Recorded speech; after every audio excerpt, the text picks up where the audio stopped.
দিলাম, মিষ্টিতে যেহেতু হালকা লবণ দিতে হবে। এই যে চিনি দিলাম।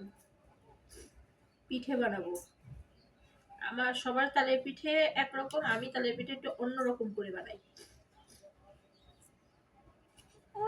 এই খেতে অনেক মজা লাগবে, সেই জন্য একটু অন্য। এই যে দেখেন, আপনারাও এইভাবে বানাই দেখেন। এই যে গুঁড়ো দুধ দিলাম,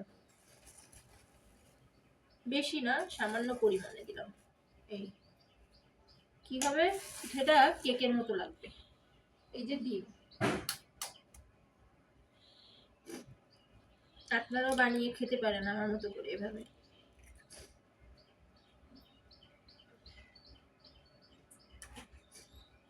এবার কি দেবো বলেন তো? এই যে এইবারই আসল জিনিস দেবো, আটা। আমি পানি না দেওয়ার জন্য চেষ্টা করব।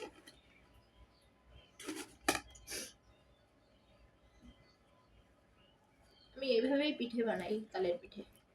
আপনারা কিভাবে বানান জানি না, মানে এইভাবে তালের পিঠে আমি মজা করে বানাই। আর কি ওই যে যেভাবে বানাই ওইভাবে বানাই, কিন্তু আমি একটু অন্যরকম করে বানাই যে পিঠেটা যাতে মজা লাগে। এই দেখেন, আর একটু আটা লাগবে। আমি এর মধ্যে কোনো পানি ব্যবহার করবো না। এটা খেতে মজা লাগে। আমি আটা